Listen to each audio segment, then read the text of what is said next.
Yeah. We hit the did we did it? Oh, it's on? It's on. Okay, it's on. Yeah. Yo. What's up? Friday.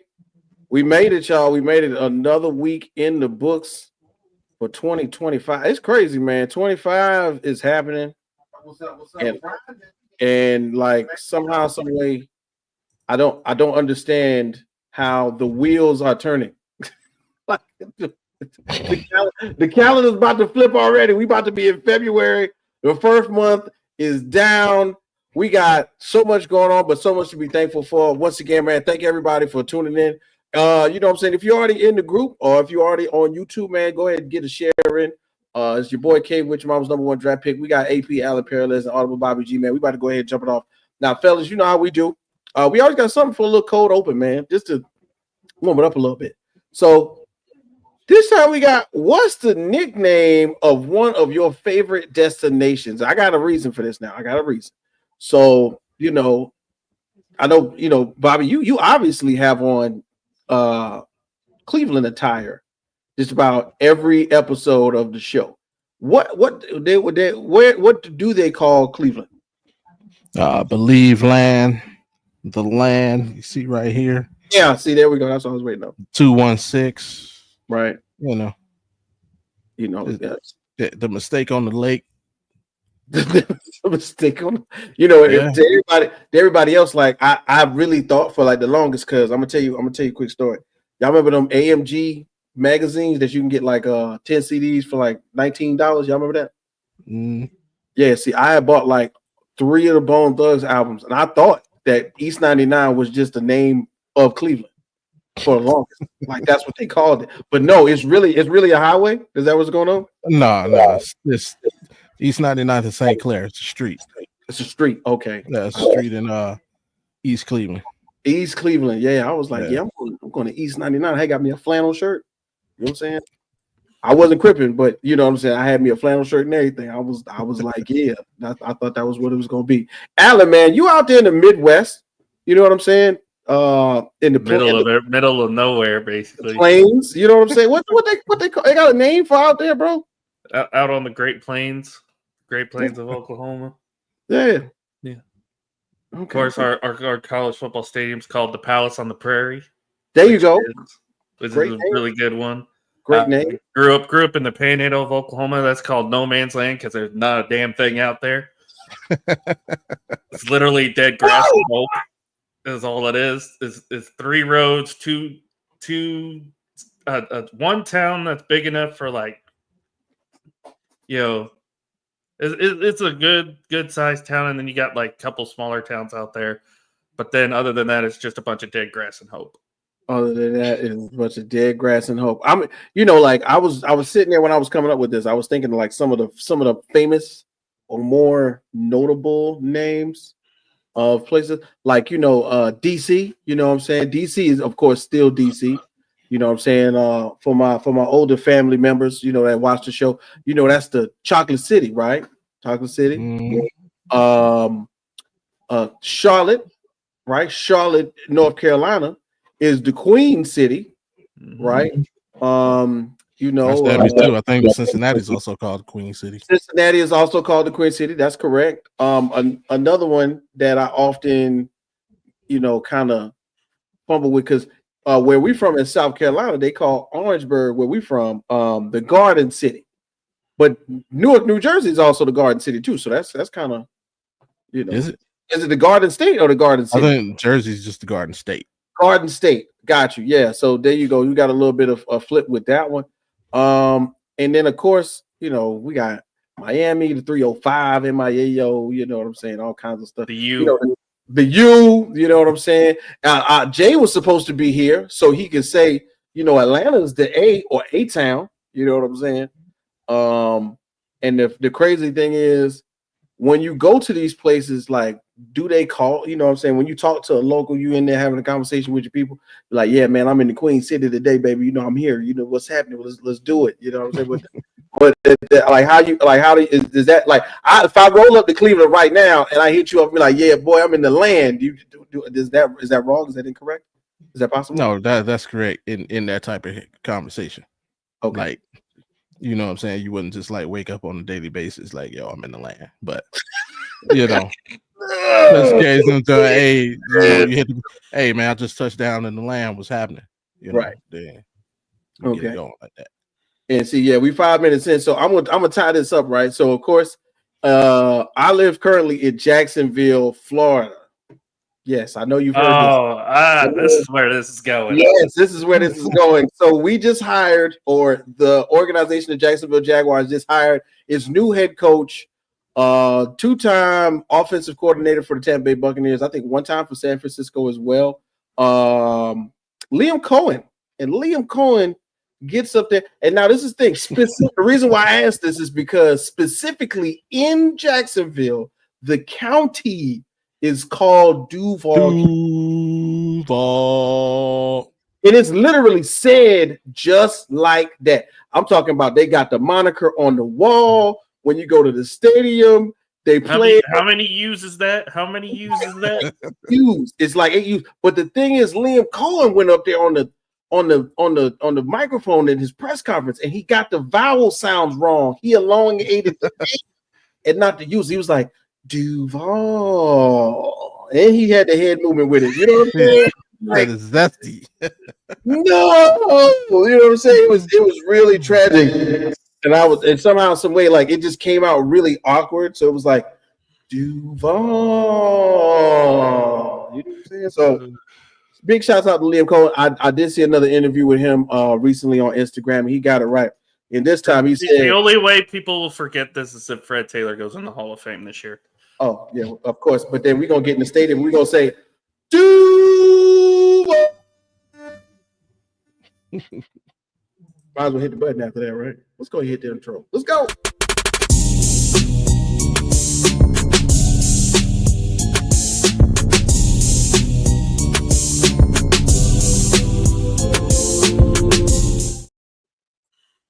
Yes, sir. Yes, sir. Yes, sir. One time for your mind, man. It's your boy K, which was number 1 draft pick.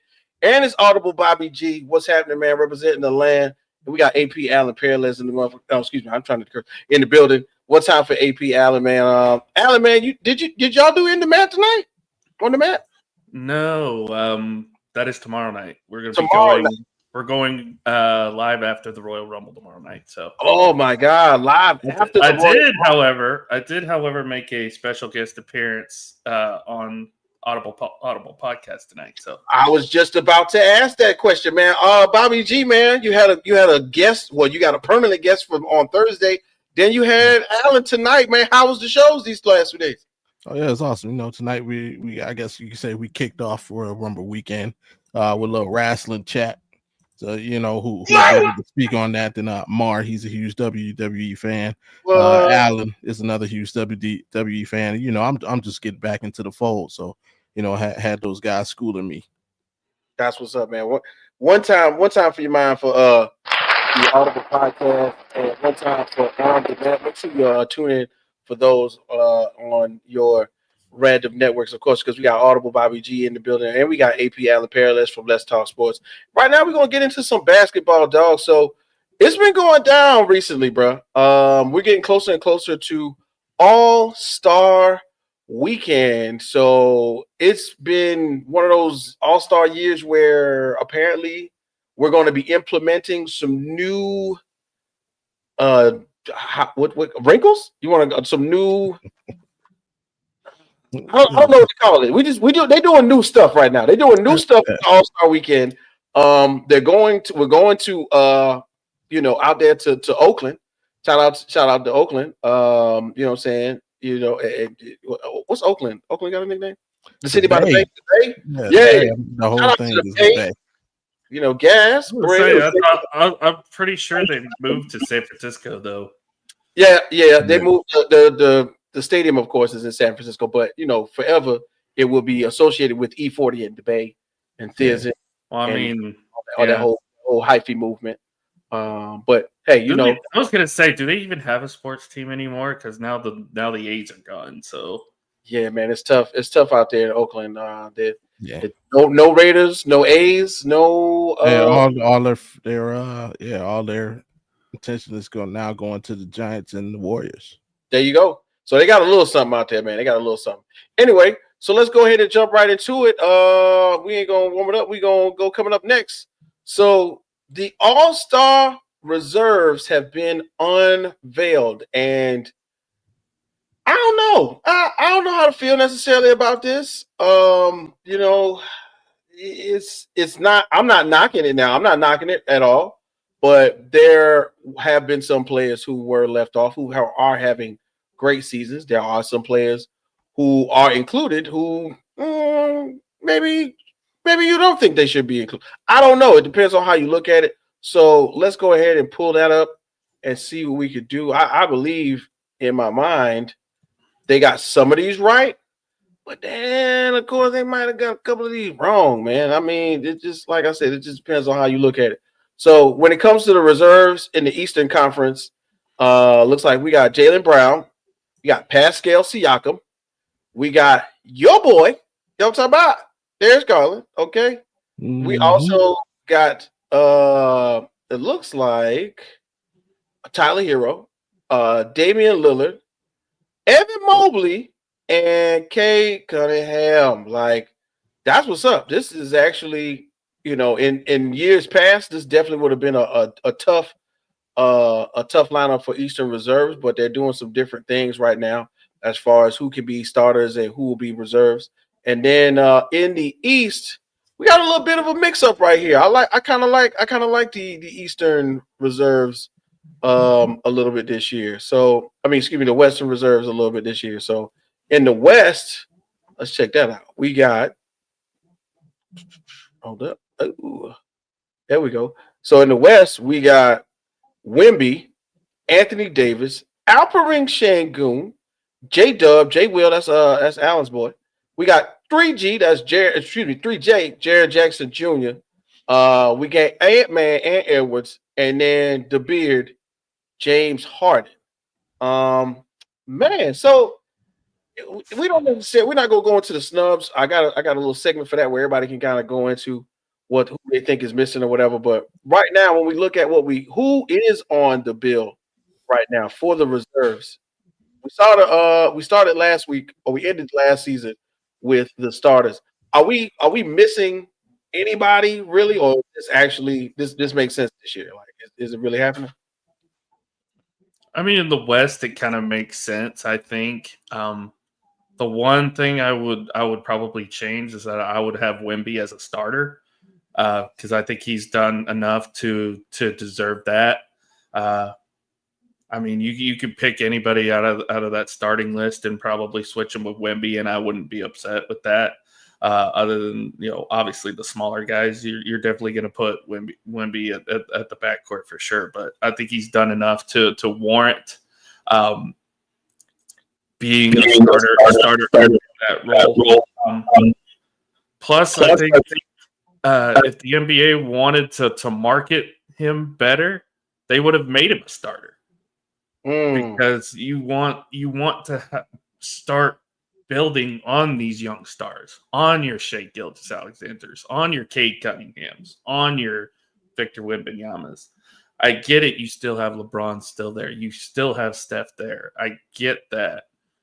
But if you want to build for your future, the best thing you could have done, and I know this is based on voting and whatnot, but the best thing you could have done as the NBA is you could have put Victor Wembanyama as a starter in the West. You could have put Victor Wembanyama.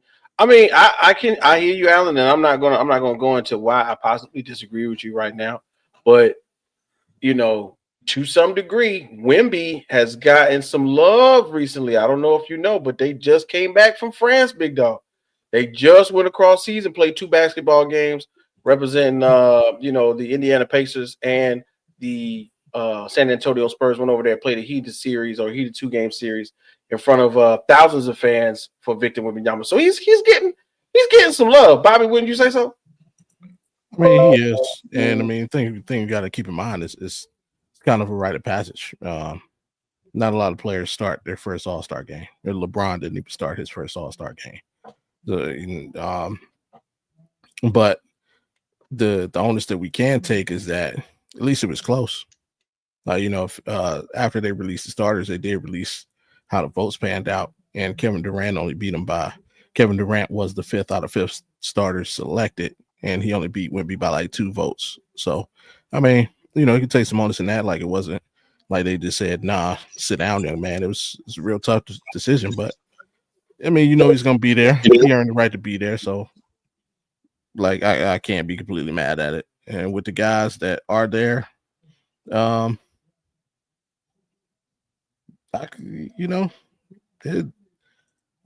don't mind it. Like, I don't mind it at all.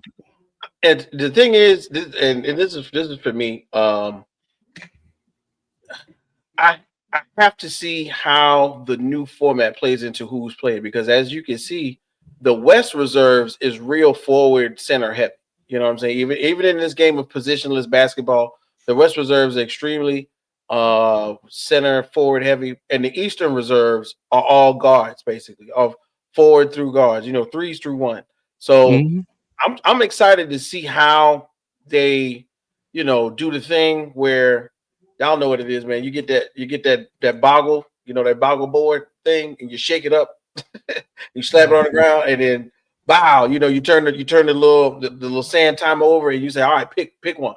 So it's somehow, some way, we're gonna save like the new rules for voting and team picking for an episode to come. But for the most part, man, I think they got it. I think they got it right. There's a couple of maybe 2 or 3 people that I would definitely say deserves, or is having the season deserved of being on the reserve. But man, for now, I really got to see how that format plays into it. That's the only thing I'm really glad at, or happy about, is they showed a respect for winning. I think there's only one person on both rosters that's team is under 500. Yes, I can agree with you. So I'm super happy about that. Yeah. Like, for the most part, I'm with Bobby. For the most part, I love the list. I love what they did, and the guys that got brought in. So for the most part, I don't have a problem with it at all. For sure, man. In retrospect, I think that this new roster, both Western and Eastern Reserve wise, is giving a respect to not only winning, but young players who are good. Young players who are good are on both sides. Big shouts out to you, Bobby. Of course, I know you'll probably get into a little rant about your 3 stars from the number of 1 or 2, depending on who won game in the East. So big shouts out to them. Then of course on the Western Conference side, Allen, your Oklahoma City Thunder rocking the bells right now, as we see they got Shai Gilgeous-Alexander and J Dub out there. Allen, and you can make a case for it, I'm sure, but with a healthy Chet Holmgren, you think that y'all might have had a case for 3 on the Western Conference? I think so. If Chet stays healthy, you have a case for it. You could also probably make a case for a couple other guys that didn't make it, maybe like an Isaiah Hardenstein for one. I think would be probably the next guy up. Lou Dort, you could probably make somewhat of a case for, because he's such a good defensive player. But I think if there was going to be a third one, had he been healthy, it probably would have been Chet. Definitely. Well, it is what it is, man. These young men out here, they're growing up so fast. They ain't drinking their milk. They ain't getting the iron pills. You know what I'm saying? My mama used to swear by drinking milk and taking the vitamins. I don't know if Chet Holmgren is getting his in, but you know what I'm saying? Definitely visit your local dietitian, your local. I don't know what's the thing when you focus on when you're focused on vitamins. What is that called? Somebody put it in the comment section. If I wanted to be be ahead of knowing everything about vitamins, what is that called? I need a vocabulary check on that one. Anyway, man, eat your vitamins, say your prayers. Listen, he be Hulk Hogan. Yeah, listen, Flintstones and Hulk Hogan had us. Yeah, I'm telling you. You can boot off the stage nowadays. Coming up next, man, we got a little news in the WNBA. So recently, of course, we have been getting bombarded left and right by women's athletics. And it's only right because the women have been doing so much. They've been doing so great. We got the Unrivaled League jumping off right now as we speak, started by Nafisa Collier and Stewie of the New York Liberty. Somehow, some way, they have incorporated, 32 female players into a bubble-like situation where they're in Miami playing basketball games on Monday, Friday, and Saturday, or Wednesday, Friday, and Saturday, if I'm not mistaken. And they having a good time.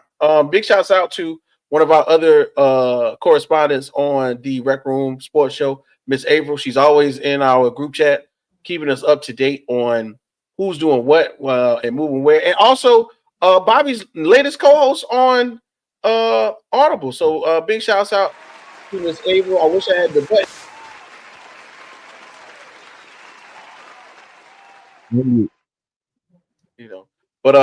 Anyway, so a lot of movement has been happening since these women have been all around each other, having pretty much a good spring training, somewhat, doing it in a league setting. And a big domino fell, in my opinion.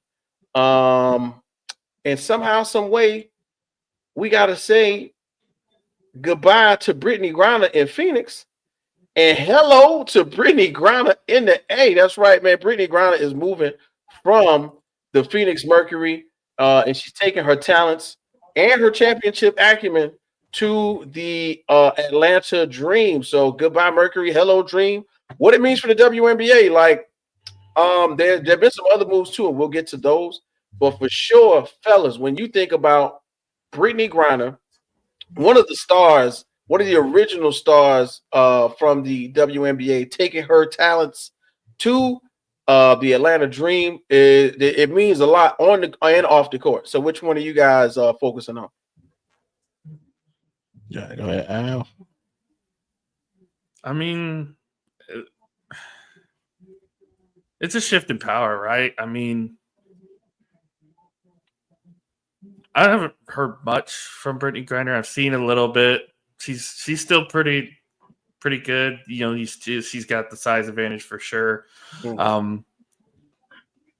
I'm not quite familiar with the Atlanta Dream. That's probably a good thing, though, that they're getting some star power there in Atlanta now. So sure. It'll be interesting. It'll be interesting to see what they can do. They've been pretty busy from the looks of it. They've been pretty busy this offseason and getting some talent in there. So I don't know. I mean, people have been tired of no offense, Bobby. People have been tired of seeing the Aces dominate, and of course, last year was the Liberty, and then of course, the Mercury making that run. Of course, we have Caitlin Clark in Indiana, who they made a move today too. If anybody hadn't seen that, and then of course you got the crop of young talent coming out from college basketball this season. After once the tournament is done, sure. It's going to make for an interesting playing field to see what happens in the WNBA this year. Definitely, man. Definitely. Hey, man, BG, what we thinking about, man, with these moves? I mean, if timing wise, if you were going to do it, it's probably the perfect time because the Mercury won 19 games last season. The Dream only won 15, so it's not like you're sacrificing winning to go to a lose situation. It's a lateral move from that standpoint. So the only hope is that you can make the situation in Atlanta better. And I mean, hey, the people in Atlanta need something, man. Because I'll tell you what, man, the Falcons and Hawks just ain't getting it done. Not the Falcons. Hey, I mean, So I mean, Georgia's not helping them either, if you think about it. Yeah, and I mean, the Braves, they stay getting hurt, man. So, Acuna was 2 years in a row. He's missed basically over half the seasons. So, hey, hopefully Britney can bring a little sunshine down to the A, and a few more W's as well. But we'll see with the addition of her, and we'll see what they do in the draft. I hope it works out well for her and them. For sure, man. For sure. Just like you guys chimed in about, man, it's really an honor, I would think, for the Atlanta Dream to get a player the likes of Brittany Griner, who after 11 seasons of being in Phoenix, has decided to take her talents to to Atlanta. And the thing is, it's unfortunate because you know I think part of her, or what would have been considered her prime, was spent in a jail cell in Russia. She's an Olympic gold medalist, a WNBA champion, and an NCAA champion. So she's pretty much won everywhere she's gone. And to see that she's going to go to an upstart team with young players, young talent, and kind of probably maybe put some of that wisdom.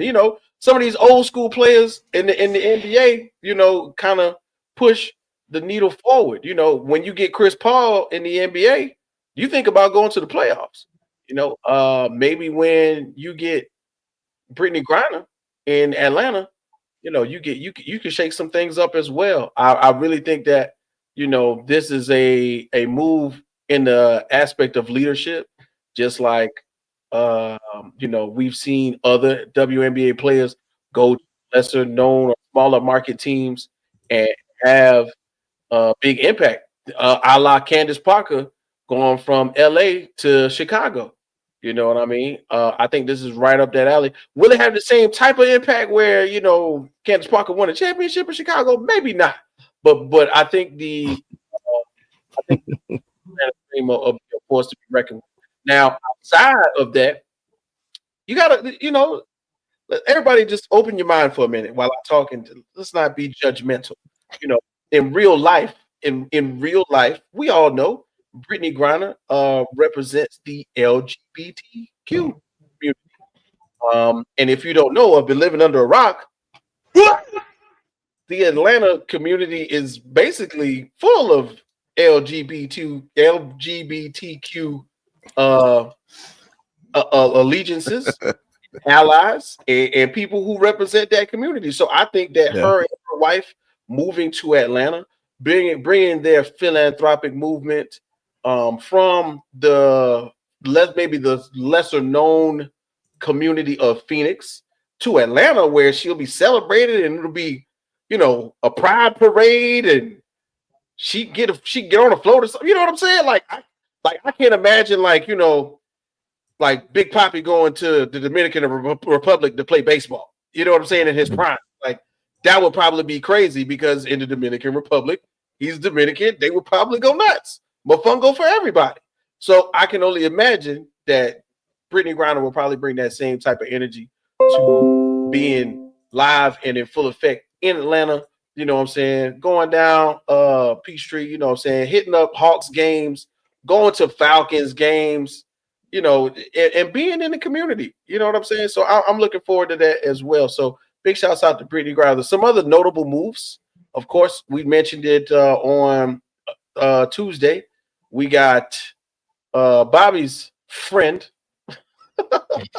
Unfortunately, she's leaving the Las Vegas Sparks and headed to LA. Man, we talk about Kelsey Plum, man. Kelsey Plum's been a part of the Vegas dynasty since its inception, where she was brought in, coming out of the NCAA as the NCAA #1 scorer before we got a chance to hear about Caitlin Clark. We was talking about her. And I think in reality, this gives her the opportunity to go back to being who she was, is like a dominant scorer. There's nobody in the post to pass the ball to because, of course, they're experiencing a bit of a rebuild right now in the Sparks organization. So big shouts out to Kelsey Plum. Bobby, man, your people's going to LA. What you got to say about that, dog? So I will also be moving to LA. Yeah. I wasn't a fan of the move. I know she's a free agent. They probably couldn't come to terms, but man, you got to make that work. Like you said, she was one of the core pieces to the championship. She's a day one ace. She's part of the franchise. She was drafted when they were in San Antonio, when the team was in San Antonio prior to relocating to Vegas. So she was a lifelong member of the franchise. So yeah, sad to see her go. I mean, she'll be down there with hopefully Cameron Brink can come back healthy. Yeah. So we'll see what that duo can do. Young Cameron. Yeah, but yeah, I'm not a fan of the move. We trade both ladies can score. But Kelsey gives you that outside shot.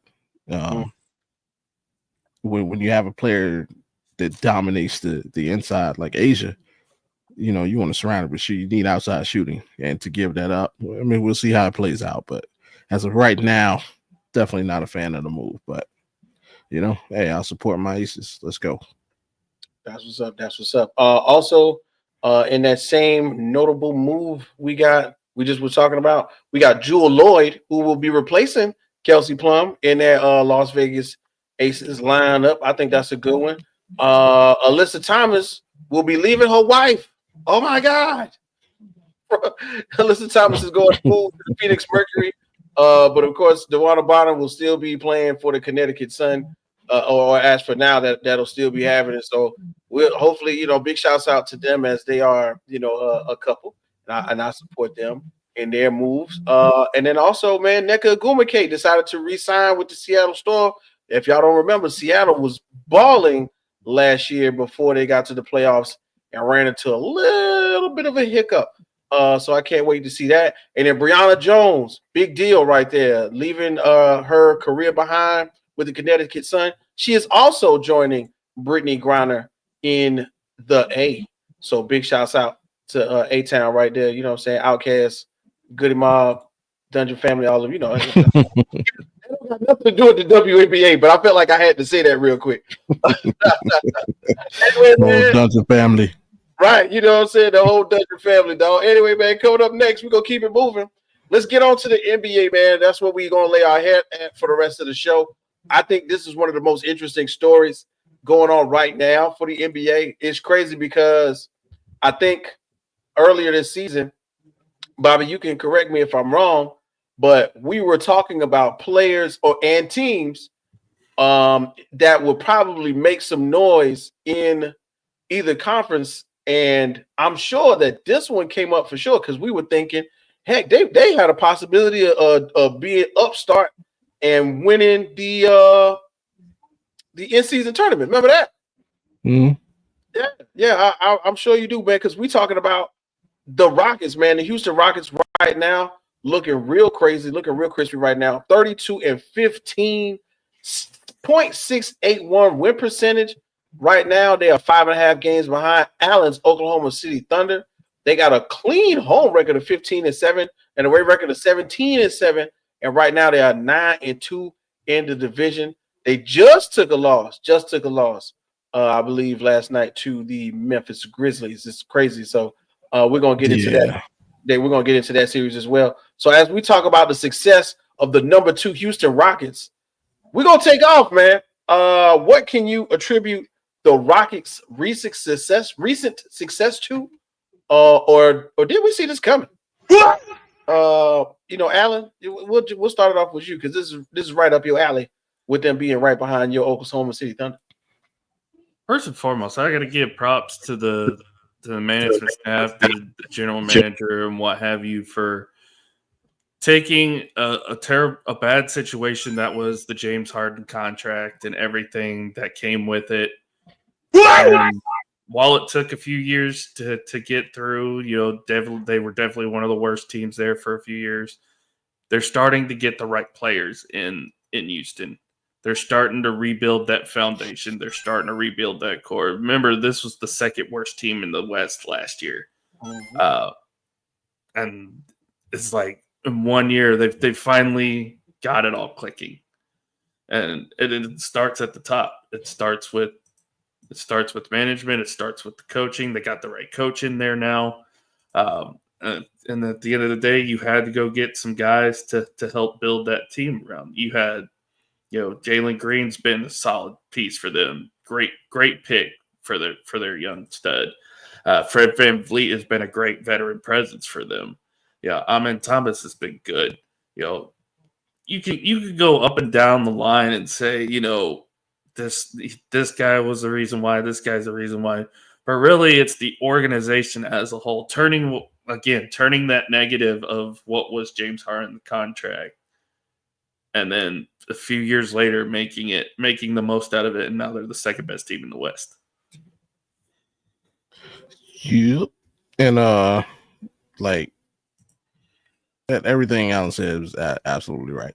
It starts at the top, trickles down. Them taking a chance and bringing in Ime Udoka, because you know what he had going on. When he got hired. And real quick, Bob, you know what's funny?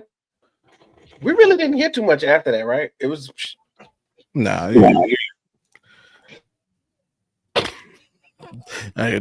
you know, you know. Yeah, they wanted to keep that quiet. So somebody handled it. But I mean, you really think about it, like Ime Udoka should be in consideration for being the best coach in the NBA, because we all know if he stays in Boston, they still win that championship, and it's his leadership. So he should be a champion right now. And by what he's doing in Houston, like, he's really just proving his merit as a coach. Dylan Brooks calmed down. Finally got back to just playing basketball. Like, stop trying to be Draymond 2.0, bro. Just play basketball. Fred VanVleet has been an amazing leader. The growth of Jalen Green and Şengün, like the development of Jabari Smith. So, like, what's going on there is if you look at basically the three best teams in the NBA, even the four, I was extending to four, and I'll go with the Rockets, OKC, the Cavs, and the Celtics. Just look at how they were constructed. They're all draft, develop, maybe one addition. Obviously, Celtics, went out and got Kristaps. That was kind of, Kristaps and, their guards, White and Holiday. OKC, they got trounced on the inside last season. We go get Hartenstein. Now we see how that is. Still have yet to see Hartenstein and Chet together, but I'm sure that'll work out. You look at us, like Mobley, Garland, like, it's built through the draft. We pick up Donovan to add to, and they got the same thing going down in Houston. Their core was drafted, and you pick up some key veterans to help that growth. I think the days of trying to go out and get this and buy a team basically with a big three or a big four, I think that's over, man. Leagues are looking at what's going on and how these teams are being constructed, especially with the CBA and how tight finances are going to get for some of these teams and their inability to make in-season trades. Like, we're seeing that now in Phoenix. Like, like 10 years ago, Jimmy Butler would have been in Phoenix. Like, that trade would have been done, but now it ain't that easy because all they got going on. So, yeah, teams are looking at these teams, and the Rockets are one of the teams that's leading the way. So, good on. I'll give you another team that's on the up doing the same thing, and that's the Spurs. Get your young star and Victor Wembanyama, and get a veteran leader like a Chris Paul to kind of help him out and build around Wemby. Mm-hmm. They're doing it right too. Yeah, because look what's happening. You got the De'Aaron Fox situation that's popped up, and what's the rumor? They trounced the Bucks tonight. They trounced the Bucks tonight. It wasn't even close. Yeah, what's the rumor? De'Aaron Fox wants to go to San Antonio. Like, I wonder why. Like, so, yeah, absolutely correct. Yeah, man. PS to ESPN and Shams. Yeah, that whole De'Aaron Fox thing. I said that 2 months ago. Stop trying to scoop me. Acting like y'all got it. Tell him, B. Tell him. I'm just saying. Tell him why you mad, son. I'm gonna jump this off like this, man. Both of y'all got strong points, but I'm not going to take away from either thing that y'all said, but I'm going to fully invest my answer to this question on coaching. Bobby hit it on the nail on the head a little bit. Alan, you did as well. Ime Udoka, before the alleged incidents took place for him to be fired in Boston, you got to remember they were 51-31, and they lost in the finals to the best team in the league for the last 3 years, which was the Denver Nuggets, and a emerging superstar in the MVP in Jokic. I can't really get mad at that. But 51-31 and 14-10 in the playoff as a postseason record, crazy, right? Goes to Houston, where at the time I feel like they didn't necessarily have the full set. You know what I'm saying? If you we all men watching, listening. You know what I'm saying? They ain't had a full set at the time. They was baby. You know what I'm saying? They was baby. We got Jalen. You know what I'm saying? We got Jalen. And we got Jabari Smith. I'm not mad at that. I feel like, unfortunately, injuries right now have held Jalen Smith's development. Not necessarily him being a positive or negative player. But then when you throw in Fred VanVleet, right? Okay, you throw Fred in there. Then we get Amin Thompson, right? Okay. And then you get the bad guy. If you want somebody with heat, you want somebody with some toughness who listens to a coach like Ime Udoka, who, remember, Udoka was that guy on them Spurs teams coming off the bench late, you know what I'm saying, lay you down right quick when you come in the paint, put an elbow on somebody's back. That was Ime Udoka's role at one point in time. And then they went and pick up a veteran who just came off of winning the championship. Not just came off of winning the championship, but had been through the ringer, the ups and downs of being on team after team after team, thinking he was going to win. To tell these young kids, hey, man, y'all better take advantage of this right now. And I'm talking about Jeff Green. Shout out to Jeff Green, because in my mind, he'll forever be a Celtic.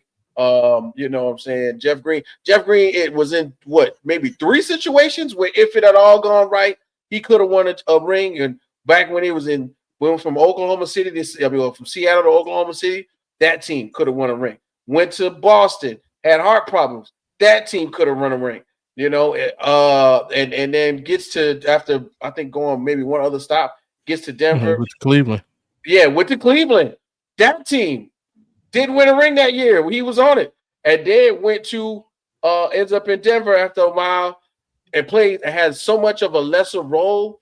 But the thing is, he was still a key player off their bench that he made an impact. And I think having that type of leadership through Ime Udoka, through Jeff Green, through that tough grind and grit that he really instilled in the Boston Celtics the years he was coaching, the years he was there, when he had Jaylen Brown going in. You know what I'm saying? When we figured out, well, which Celtic is Jason Tatum going to be? Is he going to be number 1 Celtic or number 2 Celtic? Who cares? You know what I'm saying? I think that is what I like to blame Ime Udoka for taking the oneness off of somebody like Jalen, who comes in and goes, yeah, I'm the number 2 overall pick. Who cares? Number 2, my ass. You ain't did nothing yet. Prove it to me now. Get out here and play defense. Get out here and guard. You're the most athletic person on the floor. Nobody should be able to get by you. And then you bring an upstart in like Alperen Şengün. Şengün is out here proving his worth every night on the court. Baby Jokic, he's doing 10-4 right now. As far as rebounds and assists, which is great for somebody that you didn't expect to get that type of production from. But on the low end, low key, the post play is so great. He's getting 19 points. I really can't argue with any of the development like we were talking about with any of these players. But right now, this is what you want when you are baking and cooking in Houston. You got young players. They got a cohesive unit. You got great veteran players like VanVleet and Jeff Green out there leading them on the court. You got Dylan Brooks, who although may have issues from time to time, Dylan Brooks went out there and dropped 10 threes the other night. Let's not sleep on that. Okay, so the boy can play when he wants to. You know what I mean? And that type of cohesive unit, I think, works really well for them. And then on top of that, man, they went on the East Coast and had their East Coast run. And if I'm not mistaken, because I'm gonna look at it because I wrote it down. I wrote it down. That's how you know. And let's not forget with Fred VanVleet, not only are you getting veteran leadership, you're getting championship. Another, there you go. Somebody else who's somebody else who's won a title. Or went through years of obscurity in Toronto. You see what I'm saying? There it goes again. When he had no opportunity, but when the opportunity came, he took advantage of it. Oh yeah, Bobby, that's what it was. The Rockets beat the Cavs back to back. Yeah, they swept us. But they beat Boston and they beat Atlanta in a four game Eastern Conference road trip. But just recently lost to the Grizzlies, man. So big shouts out to the work that's being put in right now in the H-Town. You know what I'm saying? It's going down. I mean, like you said, they're 7-3 in their last 10. And if not for that loss to the Grizzlies, they're the hottest team in the West right now. Right. And in all honesty, one of the things that I'm going to get into a little further is they got some unsung heroes that I'm pretty sure they didn't even think we're going to be having this type of opportunity and this type of impact on the game. So big shouts out to the Houston Rockets as we go forward, man. Oh, yo, fellas, man, look at that. We done ran 45 minutes off the clock. It's crazy, man. So check this out, guys. Right now you're watching the Rec Room in the Hoop. That's right. Each and every Friday, we're going to be here at 10 o'clock. We're going to be running down the week's best in the NBA, NCAA, which is going to be, taking off pretty soon with March Madness around the way. And then, of course, if you didn't catch the beginning of the show, we're talking about the ladies, too. That's right. The WNBA, unrivaled. All kinds of stuff is going on. So, I forgot. Tuesday, right? Tuesday, guys, on the Rec Room, I made a reference to a new league for the women in basketball, the Upshot League, right? Y'all remember that? Y'all remember my little talk about the Upshot League? I made a boo-boo, okay? I made a boo-boo. All right, so I'm gonna correct it now. I'm gonna retract my statement. Zoya Sports Entertainment, right? Zoya Sports Entertainment is the leadership group that own the Upshot League, which will start or begin having games in May of 2026. That's tentatively scheduled. But the Zoya Group, right? What does the Zoya Group own? Sports and Entertainment Group own out here in Jacksonville? They own several things like team facilities, including the Jacksonville Icemen, the Savannah Pirates, the Community First logo, the Savannah Ghosts, the Charlotte Checkers, Gastonia Ghost Pirates. Anyway, that basically several minor league teams. So this is also going to be giving the women of the WNBA and other leagues an opportunity to play ball here in the United States instead of having to go overseas and make a little extra dough. So big shouts out to the Upshot League, which will be taking place in about a year and a half. I can't wait. I'm right here for it. You know what I'm talking about? But anyway, let's keep it moving, boys. We're going right into that second hour, so we might as well talk about stuff I hold near and dear to my heart to a degree, because I watched this game last night, man. Number 2 versus number 3. Rockets, Grizzlies, the season finale. Right now, the Grizzlies are the number 1 scoring team in the NBA. So you got to give them a big shout out to them. Of course, they've been dealing with injuries and whatnot as well. The Grizzlies right now, number 3 in the Western Conference. They're 32-16. Right now, they're 20-5 at home. So it's hard to go in the groundhouse and win. 12-11 away. And at the moment, they are on a 1-game win streak, and they're 8-2 in their last 10 games. But last night, I thought it was a good matchup, bro. Looking at to be real with you, got a chance to watch. If you haven't gotten a chance to watch the Grizzlies and the Rockets in action, you should. Because trust me, this is good basketball. Out here in the streets, when you got 119 to 120, what? The Memphis Grizzlies putting up 120 points? Yes, I did say that they're number 1 in scoring, but the Houston Rockets with 119, one of the highest scoring totals between the two of them in this matchup. threes from everywhere. What are we witnessing? A rebirth of young teams when it comes to both of these squads who are kind of built in similar fashion, fellas. And this is a show along with this one. I don't know if we witnessing that, but I do got something on this game. That ref needs to be freaking suspended, and it needs to be public because he literally almost cost Memphis Grizzlies that basketball game. Players do dumb stuff. Their punishment is loud and proud. It's on every website, every news cycle. Referees need to do the same because this is ridiculous. Like, I know people make jokes like we got the Super Bowl with the Chiefs, and people joke about how the refs be on their side. No, that ref literally almost cost the Memphis Grizzlies a basketball game. The whole game. The whole game. And he's so fortunate that they ended up winning that game. Like, I'm not saying if they would have lost, I would probably say he needs to be fired. But because the only thing that saves his job to me is that they won, but he definitely needs to be suspended, and that needs to be public knowledge.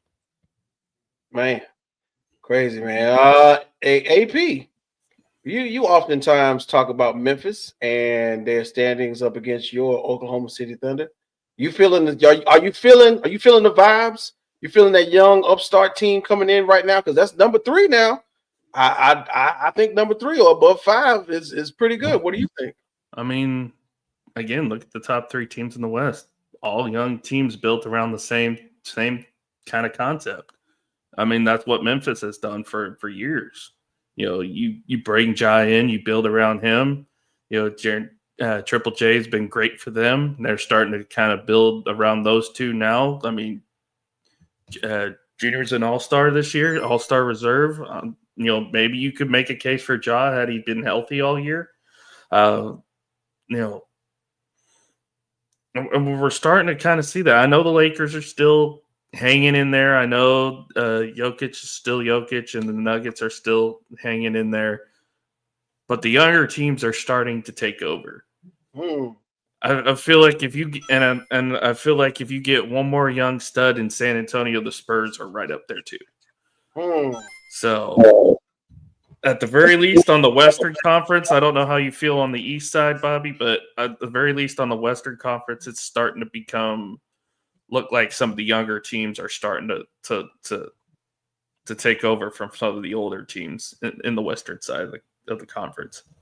I would say not as of yet, but they're on the way. I mean, obviously, like you have us at the top of the standings, but I mean, Boston's still a veteran team. Milwaukee's still there. The Knicks, while they're a new team put together, all their players are vets.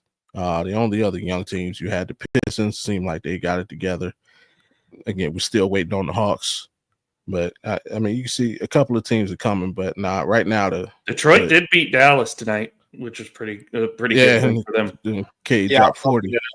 Cade put up 40. Cade put up 40 tonight. That was incredible. Yeah. That's right. great. Right now, you got us and the Pistons, but for right now, it's still veteran teams are still, they're still holding that candle.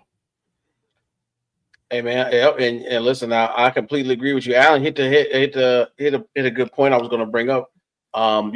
It's unfortunate, man. Some of the best talent that we have in the NBA goes through the worst roller coaster rides when it comes to their health, and Ja Morant is included in that same boat. I don't know what it is about these boys who like to jump high from South Carolina. Big shouts out to Zion Williamson and big shouts out to Ja Morant, but I think it's a finger, if I'm not mistaken. Getting chopped, got fouled, finished the game, but he's hyperextended it. He's got to sit out. He's listed as day to day.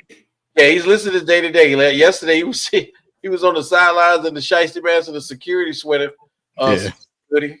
I was like, Ja's a wild dude, man. But but it is what it is. But if let's say the Oklahoma City Thunder put out the blueprint and basically gave it to everybody, there are some teams who are really taking it into tough, hard consideration on how to do it. I'm really comparing like this youth movement that we're seeing right now from the NBA to what happened when the Golden State Warriors kind of discovered what to do with Klay Thompson and Draymond Green and Steph Curry. And then out of nowhere, we got all of this noise, and we drafted Trae Young in Atlanta. Not we, but the Atlanta Hawks drafted Trae Young. And then, 3, 4, 5 teams wanted to shoot more than 40 and 53s a night. You know what I'm saying? But not everybody could win 60 games or 56 games like the Golden State Warriors could, but they were trying through duplicating. You know what I'm saying? And one of the biggest forms of flattery is duplication. and I think definitely when we look top down, number 1, 2, and 3 have seen the blueprint and are running with it, man. So big shouts out to the Memphis Grizzlies. Big shouts out to the Houston Rockets. I mean, all you really need with is 15 first-round picks, and you'll be fine. Yeah, about 20. You get a strong 20 first-round picks. Everybody in the top 12. With a championship about 4 years. You know what I'm saying? Maybe even 5. We're the exact opposite of the Suns right now. We have 4 first-round picks this draft, and they have 0. And listen, they said themselves. No, they got one now.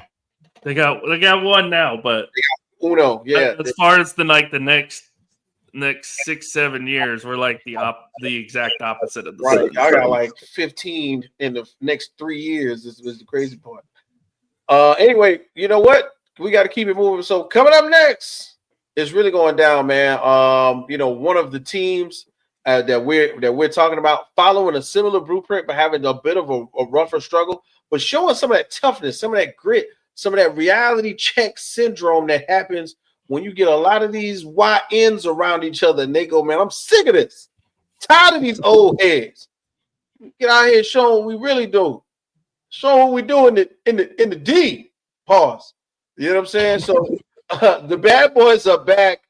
What are the circumstances around the Pistons' recent success? Now, just in case you've been living under a rock, Cade Cunningham is the first NBA All-Star from Detroit since, this is weird because I did notice, since Allen Iverson. What? Yeah, not Rip Hamilton, not Chauncey Billups, not Rasheed Wallace or Ben Wallace, but Allen Iverson after the second trade from when he got traded from Denver. I think that was one of his last seasons was included in the All-Star game. So Cade Cunningham holding up the mantle right now for the Detroit Pistons, I think is a big deal. So we talked about the West Coast guys and what the 1, 2, and 3 are doing at the top of the West Coast standards. Down towards the bottom at number 6.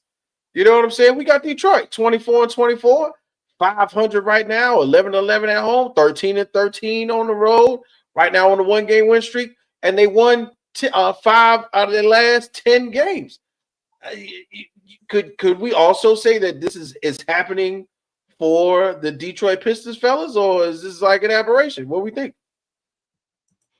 No, they did good, but I mean they're in good hands. They got the perfect starter coach, JB Bickerstaff.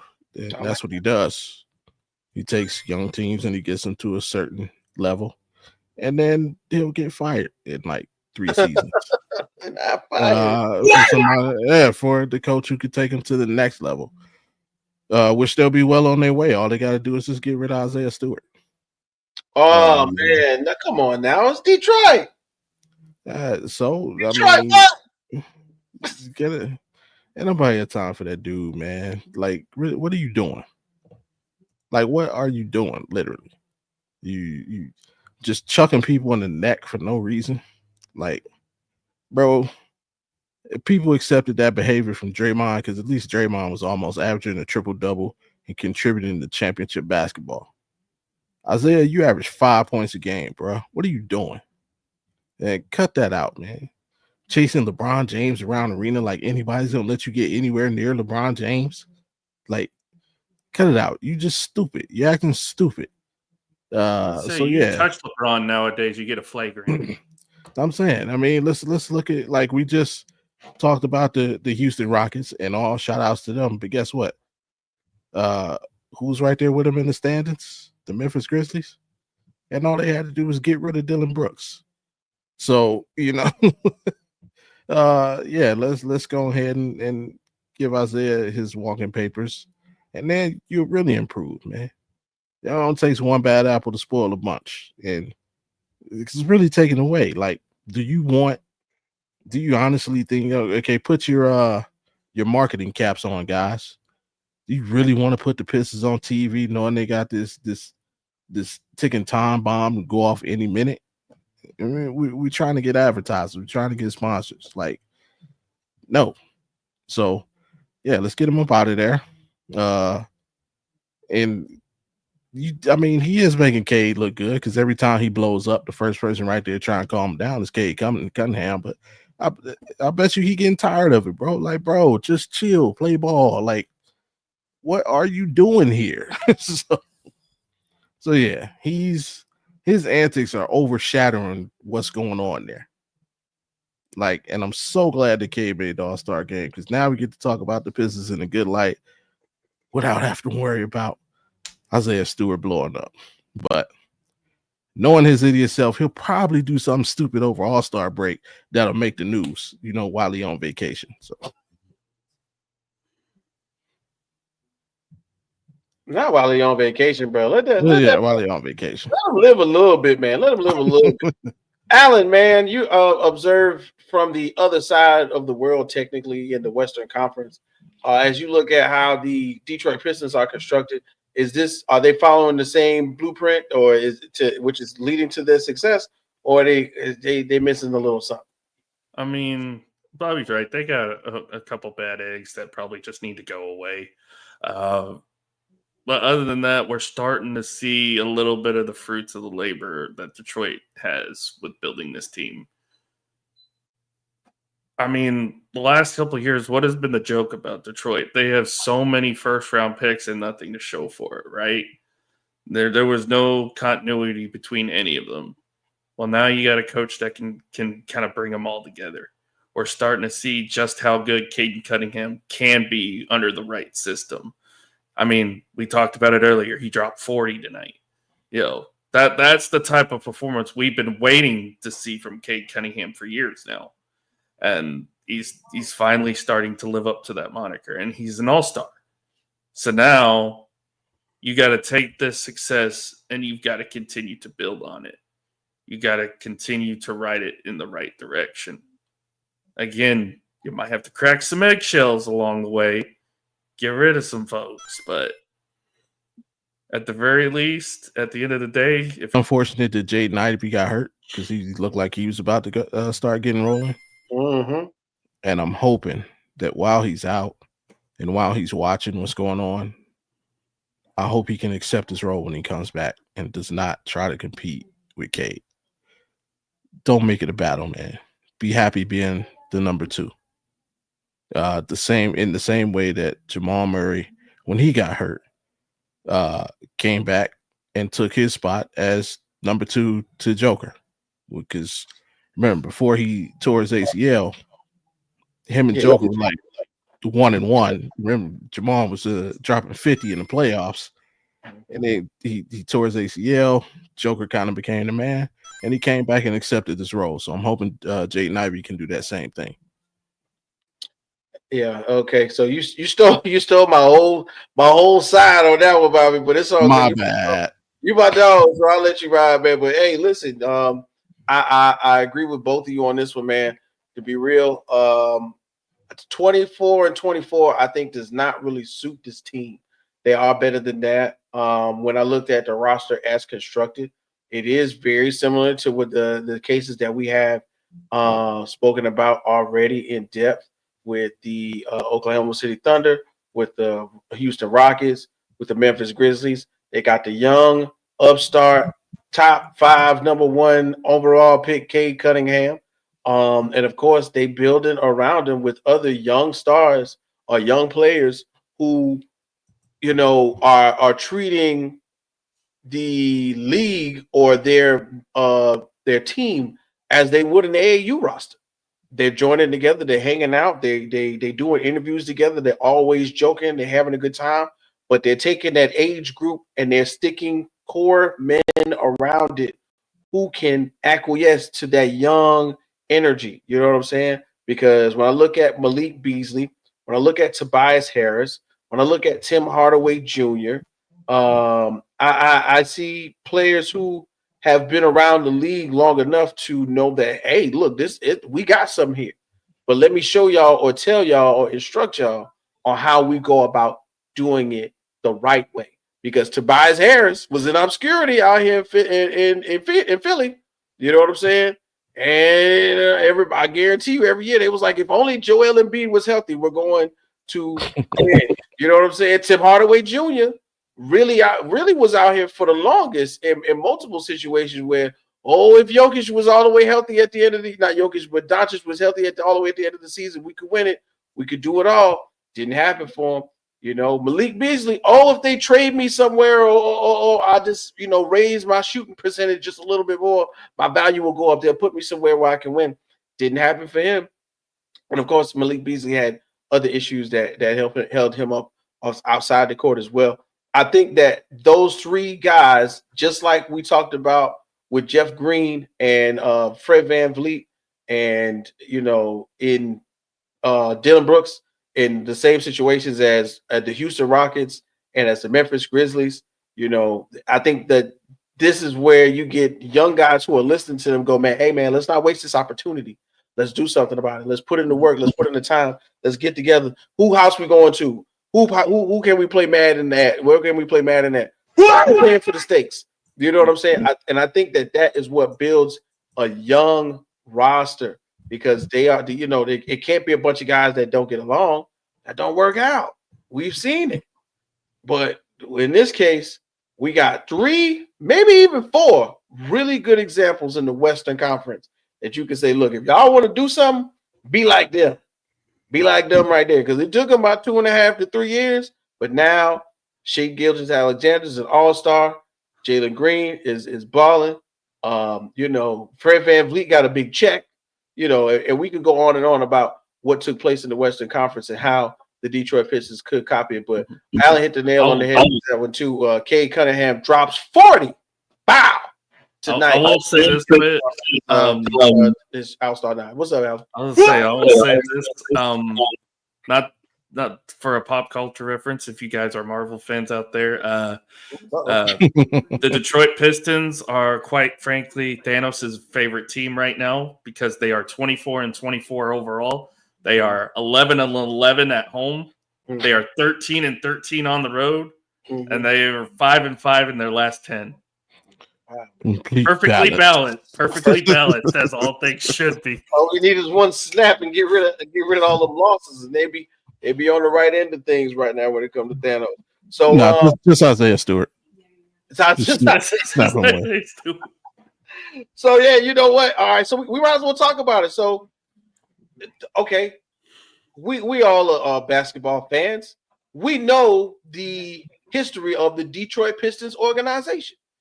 They came into their own when they drafted Isaiah Thomas. And Isaiah Thomas had to go through the ringer of playing against, Larry Bird and the Cleveland Cavaliers and Dr. J and, the Sixers at that time. And it was crazy, right? And Jordan. Well, eventually Jordan. But, I guess kind of sort of, when we talk about like Rip Hamilton and, Rasheed Wallace, Ben Wallace, Chauncey Billups, Tayshaun Prince, those were some tough guys. And there wasn't really a star set up for them to be, focused on, let's say. But but listen, Rasheed Wallace would have been the number 1 power forward in the league if he was playing right now. But that's just, you ain't asking me that question. But then, you got, Mark Aguirre, Joe Dumars, Isaiah Thomas, Bill Laimbeer. You got guys whose names are synonymous with being bad boys or tough guys, just like Chauncey Billups, just like Ben Wallace, just like Rasheed Wallace, just like Tayshaun Prince. Everybody's on Tayshaun Prince. Tayshaun was crucial. So when we look at Isaiah Stewart, why we ain't giving him no love though? Why he bad too, right?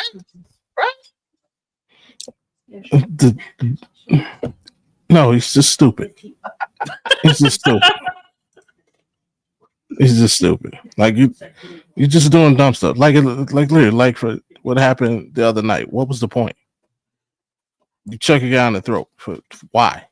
I'm gonna say this because I had to go look at it. So, from speculations, both Thomas Bryant and Isaiah Stewart have been having a somewhat of a bench back and forth for several years now.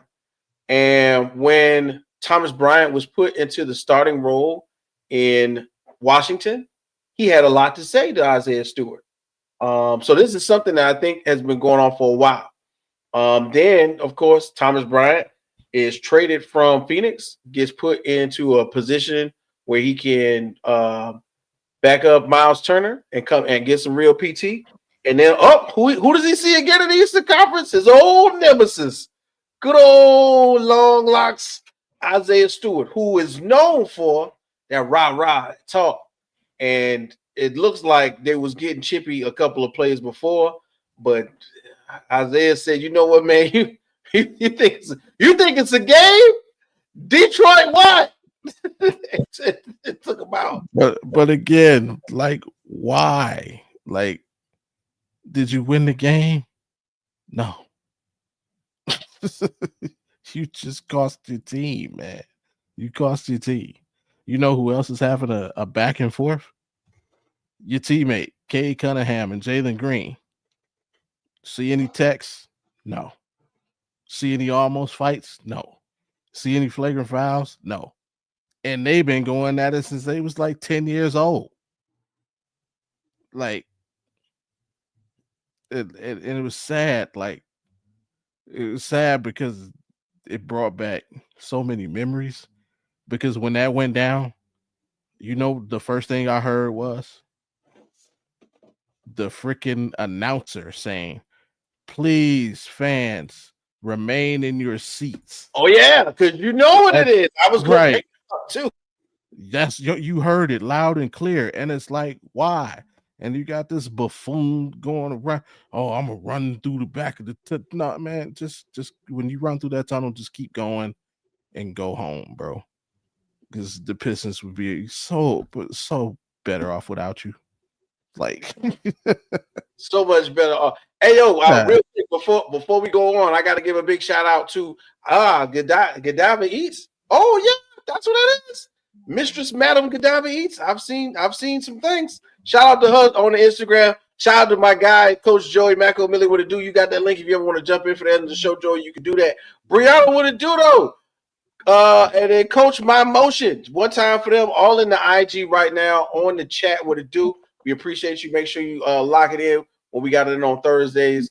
Appreciate y'all for checking me out on In the Hoop. So moving on, fellas, because this is how we're going to tie in the two franchises. So the Rockets and the Detroit Pistons have something innately in common.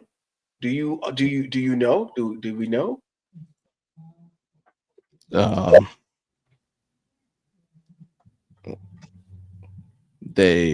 Neither one has been to the playoffs in like 6 years. That's a good one. That's based around records. This was true, but it's some family ties when it comes to those freaking Trash Thompson brothers. Yeah, go ahead. So in real life right now, our man Stuart Thompson are out here in the streets. Twinsies, it's happening. Both of them were drafted. Both of them got picked up in the lottery, and both of them basically just shared a birthday. Of course, that's what twins do. They share a birthday, right? So it's crazy to see how they have ascended to the ranks of either starting or productive on the bench in such a short period of time. I believe, if I'm not mistaken, Amen was touted as the defensive player coming out of the overtime elite, coming out of OT in Atlanta, and then Asur was basically the scorer coming out of the draft that year, right? In the 2023, he was a 5th overall pick. He went to Detroit, and the brother went right before him. It seems as though the roles have switched. Right now, Amir Thompson is being a little bit more productive, especially with Jalen Smith being not Jaden Smith, Jabari Smith being down right now. He's averaging 13.8 points, 8 rebounds, and 2 assists. One of 4 players to have, I believe, a triple double under 6'9" in the last 2 years. One of 4 of them to have a triple double. So of course, which includes Russell Westbrook. So big shouts out to Amir Thompson, right? And then Asua out here on the bench putting in that work. 8.2 rebounds, 4.7. 8.2 points, 4.7 rebounds, and about 2 or 3 assists with his time coming off the bench. It's crazy how every once in a while we get some brothers, twins, somewhat to play in the NBA whose parents are probably through the roof about how well their sons are doing in the NBA. So we gotta definitely give a shout out to the Thompson twins parents, Mama Thompson and Daddy Thompson. You know what I'm saying? Because I believe their father was definitely integrally involved in their upbringing. But guess what, fellas? Crazy story, right? They got the same middle name, bro. Right? Yeah. Check this out. Amir and Asua Thompson share the same middle name, and it's spelled XLNC. How do you think they pronounce it? Excellent. How are you gonna give it a try? I plead the fifth. I just gonna leave it alone. What? Bobby got it right, man. Bobby got it right. So XLNC is pronounced excellence. Only black people. Daddy and their mama. That's what it's pronounced. I don't know. That's I don't know, man. I don't. You want me to say it for you? Roman numerals or whatever. Go ahead, bro. I love my people. I love my people. I love my people. Stop it. Stop it. Like, can't we just get past the Shaquans, the Mercedes that's like a Lexus? I'd have rather them phonetically spelled it out and just both of them being excellent. That's absolutely. And this is from someone who has a child with the quote unquote unusual name. My son's named after his grandfather. His name is Square. I think that's pretty dope. But shout out to Square, man. I had the common sense to spell it normally. It's not SQRE. I didn't make the shape. Right. I didn't just put the shape.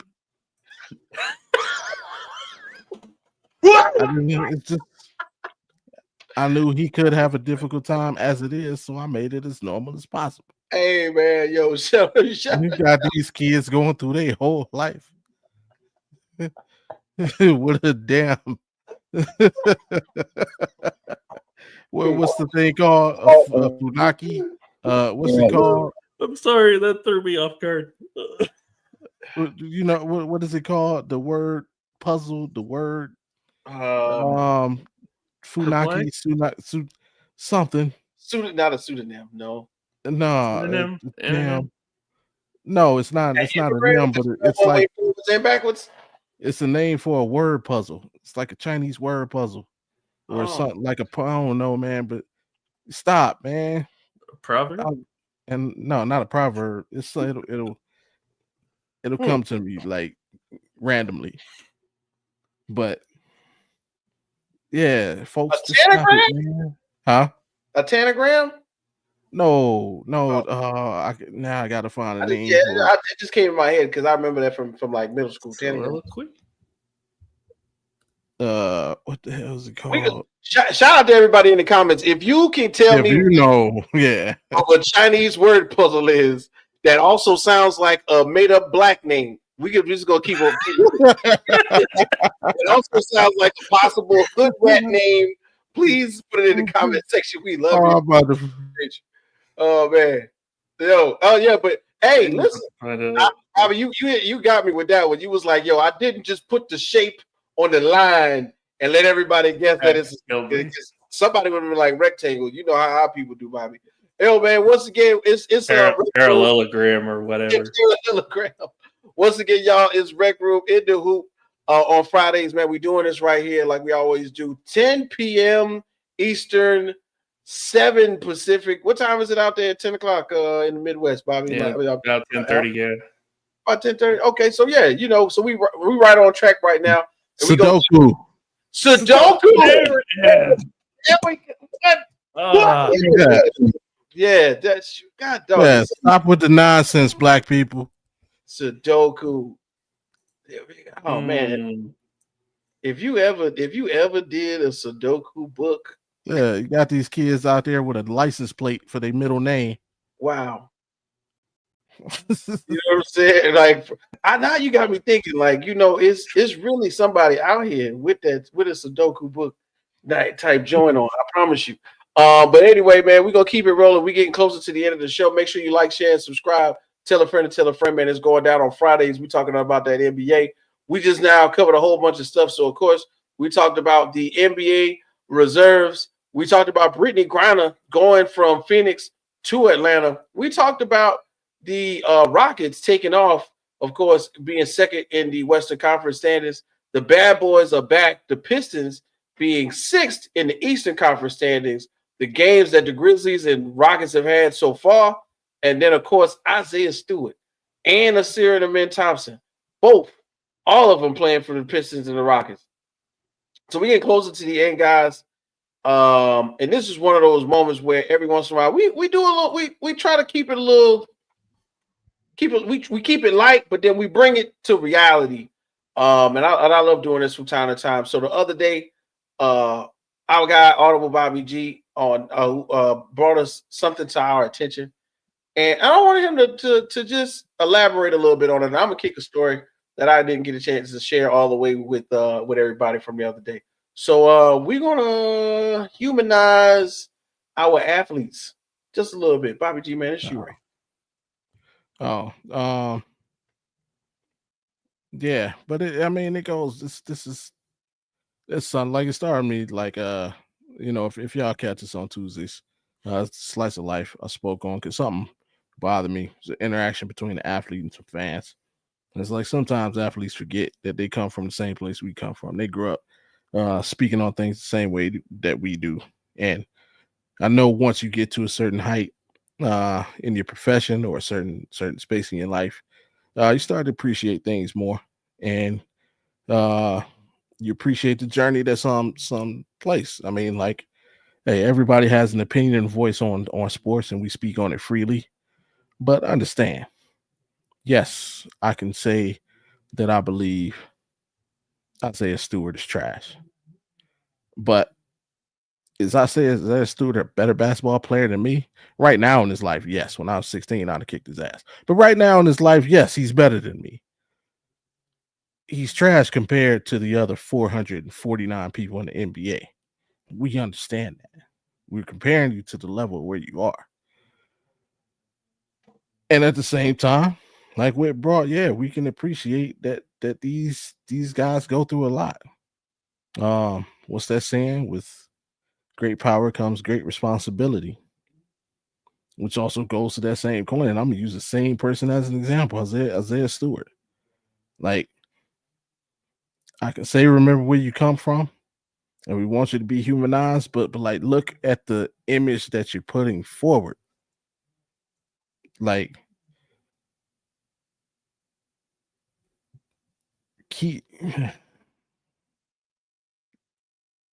there's always been this question about respect, and people like to say, well, respect is earned, not given.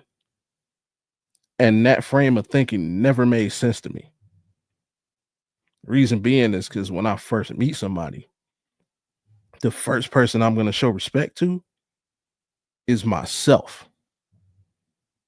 If I respect myself, then I automatically have to respect you until you show me otherwise. So no, it's not necessarily earned. It is giving because you give it to yourself.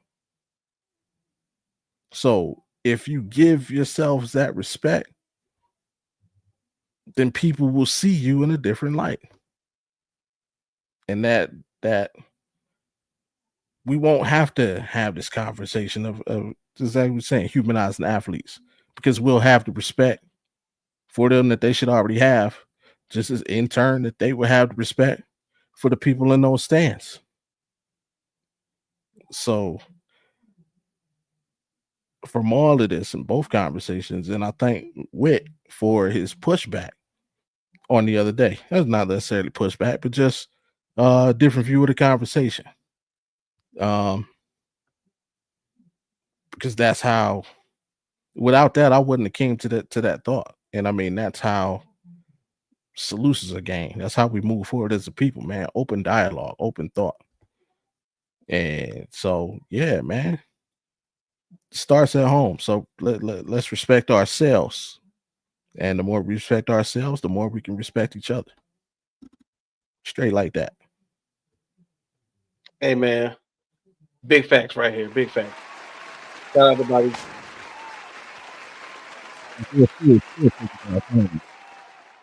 Say it again. There's an applause for Joe. What you say? I said Stewart can still take his ass home.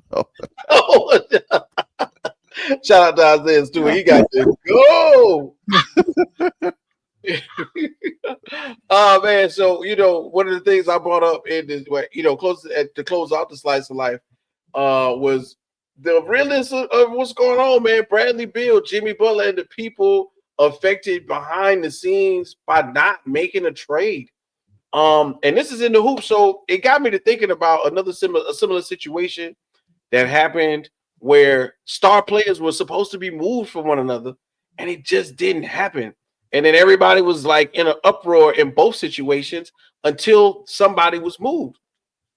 And it made me think about Chris Paul and what was supposed to have been a trade between him and Marc Gasol, if I'm not mistaken, for them to go to the Lakers.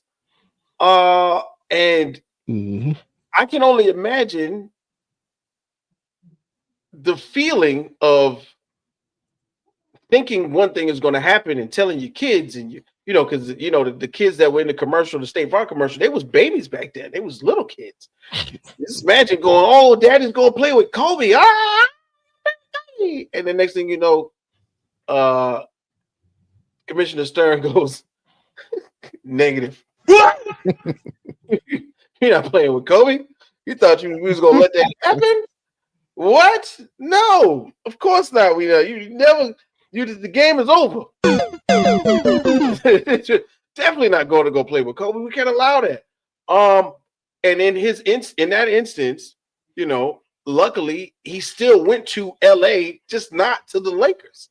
And he did help the Clippers, and Doc Rivers realign themselves in NBA lore as they went to the Western Conference Finals, I believe twice, and lost both times. But he changed. He had his whole family set up to go. And that's what's also happening with Bradley Beal and Jimmy Butler. I don't know if you've been living under a rock, but Jimmy Butler is because of all kinds of ruckus. He is ready for the game to be over in Miami. Right now, he's ready to go. He went in the shoot around, probably did something silly like walk in some cowboy boots, saw Pat Riley on the other side of the court talking to Eric Spoelstra. They both made eye contact. Jimmy Butler put his cowboy hat on and walked out the door. And the Miami Heat have suspended him indefinitely for conduct detrimental to the team, right? And while this is happening, the speculation on the other end is that if there was a trade to happen, one of the better trade partners would be the Phoenix Suns, who would possibly give up an asset like Bradley Beal. Now, while this is happening on the other side of the world, Bradley Beal's wife and kid are at the basketball game, and there's a fan who is yelling, when it's, and the thing that we don't realize, and I realized from actually visiting or getting a chance to go see like one or two of those non-TV televised games that's on like TNT or ABC, it actually really is dumb quiet in the stadium when ain't no music going on. It's like you be in the rafters hearing shoes squeak. Okay, I always thought that it wouldn't be like that, but you are hearing everything. They are calling plays. You are hearing the fouls. You are hearing the sound of the rim shake as they dunk. Like you can hear everything. So I can only imagine somebody on the side of on the lower level going, "Hey, we need to trade that ball. Get him out of here. Bring Jimmy Butler in. He sucks." And my son or my daughter or my wife are hearing this for a quarter, 2 quarters, a half, while I'm trying to play basketball. You know what I mean? You don't want nobody coming on your job yelling at you, going, "Oh, come on, boss! Look, he ain't putting the packages in the boxes fast enough. He ain't doing it. Get him out of here. Bring in Chris. Chris like to work. Bring in Chris. Chris, he ain't got on no non-slide shoes neither, boss. Get him out of here." You know what I'm saying? You in the drive-thru window trying to put ketchup in the bag and someone come from behind you. She ain't count your change right. Get her out of here. Bring in Shaniqua. Shaniqua like to work. She don't like to work. Get her out of here. How would you feel if we came to your job, disturbed you in front of your people? Like, come on, man. And to me, you know, it also stems into what's happened to Russell Westbrook on multiple occasions where, you know, Russell Westbrook goes to Utah and he gets called all kinds of names every time he goes. I believe I was watching the Philadelphia game before then, Russell Westbrook was having an aside with another. Like, why are we doing that? Enjoy the game, say something, but we ain't having it's no back and forth. That's not your lane. That's not your lane, bro. You paid that ticket price right there on the bottom to enjoy the game, and if you ain't enjoying it, get out, bro. Go somewhere else. But see, here's where I have to return the favor and give you your pushback, sir. Yeah, go ahead, bro. Go ahead. Have you had any fast food within the last month? I actually, I have had fast food in the last month. Have you been to a sit down restaurant within the last month? Does the Chinese buffet count? Sure. Did you go in and actually? Yes, sir. Yeah, it counts. You actually did do those things. You did go to somebody's job and tell, because I guarantee you, when you go in that fast food restaurant and they slow in there, you in line like these slow moves. So yeah, we do it to each other every day. But it's different. I'm not going. It ain't different. It ain't different. You're like, going to somebody's job and you're criticizing them. But at your job, do you have a monthly review or a quarterly review? Guess what? Somebody is at your job telling you what they think about you. Oh my God. When you go to a restaurant and you leave that tip, you are telling somebody what you think about them. So yes, we do. We do it to each other all the time. You're correct. You're right. But I'm just saying, if I know that this is your child, everybody know this is a child. That's why that the person you talking to is somebody's child. They just grown. They just grown. Well, I'm not going to a basketball game and accosting the players as I don't know. Your uncle could be next to me and he ain't got nothing to lose, and he's still off on me in the stands and never come back into the game. He's right. He has the right to do so. But that Chinese buffet could be family owned, and you could be eating, and you like, man, this rice is terrible, and that could be within ear reach of the employee. You don't know. And listen, they speak in a whole other language. That's the crazy part, right? Because they cussing you out right back like this.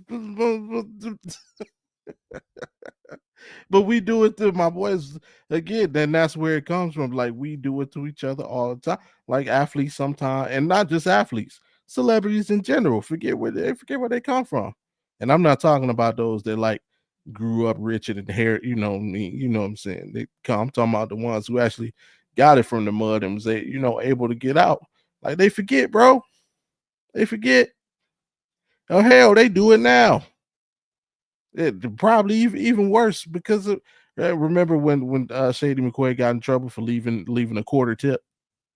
Oh yeah, he was down bad for that one. Now he was. See what I'm saying? But all he's doing is saying, hey, and he even went on to, hey, I got bad service. This is what I thought that person deserved. Yeah, Shady McCoy is definitely not the one to not tell you why he did something. He definitely get on First Speak or Speak Your Mind or whatever it's called. Yeah. Fox Sports Network with that with I'm not even gonna do my impression of what's my guy's name? Ocho, Sam, or Alto. Not Ocho, not Sam Ocho, but what's my other the fat guy? Who's on the show now? Because they He ain't on the show. He got his own show, and then he said that thing about Joy Taylor. You know what I'm talking about? Oh, Whitlock. Yeah, Jason Whitlock. Yeah, that Coco Brown. Yeah, big old rack of hers and that peanut butter skin. Oh man, Joe! Shout out to Joy Taylor, man. You had the world going in a frenzy for about a month. Because, I don't know. I know her Instagram blew up because some people didn't even know who she was until that stuff happened. I guarantee you she eating off of that some kind of way. Anyway, fellas, man, I appreciate y'all for hanging around. We get to the end of the show. This is what I like to call the buzzer beater, though. Okay, so listen, bro. We got a little quick game. We saw the reserves, so we just gonna talk about something I think is near and dear to each and every one of us. Who got left off, man? Even the reserves, somebody got left off. So out of here, out of nowhere, we gonna play. They voted for who? And then you got to tell me that somebody should be playing. Okay. So your first statement is going to be they voted for who, and then tell me who should be playing. Alan, you want to go first on this one? No, I'll go second. You go second. Bobby G, man. Joe, you started. I got one. Y'all want me to go? Go for it. Go for it, Chief. All right, man. So I'm gonna show you how to go. They voted for who? What? Man, LaMelo Ball should be playing. Let me keep it real with you right quick. LaMelo Ball was number one in fan voting, ladies and gentlemen. Not number two, not number three, but number one. Let me tell y'all something right now. The NBA is having a downturn in viewership. Why? Because these young kids are wanting to see specific things and they are not seeing them. So you know what they do? They get on the computer, they're streaming it, they're looking at it in different ways that aren't being monitored in the ways that the NBA is being able to pretty much project the numbers from each game. Now, if you don't know, you've been living under a rock, I'm about to say Houston Rockets. I've been talking about them all day on that. The Charlotte Hornets are in Charlotte, okay? Small market team. I don't know if you know, but the Charlotte Hornets are in Charlotte, ladies and gentlemen. And I live in Jacksonville, Florida. I got people every day that look me dead in my eye, and I say, "Yeah, I'm from Orangeburg, South Carolina." Oh yeah, that's not close from. That's not too far from Charlotte, is it? It's two separate states, ladies and gentlemen. It's North Carolina and South Carolina. There's a line there's a place called south of the border that almost doesn't exist anymore just because it separates North and South Carolina. Get on 95, stop by south of the border, and say what's up to Pedro. It's like a Hispanic Disneyland.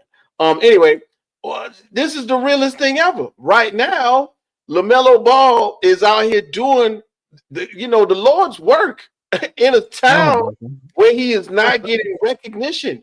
It is crazy because, to me, how can I say it? He's had a storied career already because we've been watching him since he's been in high school. He was a little boy. When you thought we was watching LeBron, we was watching LeBron on the beginning of the YouTube era. But the Ball brothers themselves, LaMelo, LiAngelo, and Lonzo, were on YouTube with their daddy and their mama talking crazy about them from the age of like 12. So for him to be in the league right now, to have the notoriety, the fans, the kids that grew up watching LaMelo Ball get in the fade, having the fade turn into a black mullet, whereas long in the back and high up top, getting the highlights on the top of their fro. You know what I'm saying? Buying Baller brand shoes at one point in time. LaMelo Ball signs to Puma, buying Pumas. You know what I'm saying? Why are we not celebrating this young man? I don't get it. And then okay, and last but not least, listen, but last but not least, Mark Spears, writer for Bleacher Report, and he writes for ESPN, one of the senior writers for ESPN, wrote an article about the snubs. Of course, Trae Young is on there. Domantas Sabonis is on there. Zach LaVine is on there. And somehow, some way, one of the main points about this is LaMelo Ball is averaging 28, 5, and 7, and got voted number 1 by the fans. But he ain't in the game. What? You want to finish because you didn't finish. And anyway, but you didn't finish. That's my argument, right? That's my argument right there. LaMelo Ball plays for a team that has 12 victories. LaMelo Ball, like you said, is averaging 28 points, but he's shooting 23 times per game. Listen, bro. I could average 28 points if you give me 24 shots. He's shooting a career low from the field. He's shooting career low from 3. He's shooting career low from the free throw line. And he's averaging 5 turnovers a game. 21 wins and 24 losses.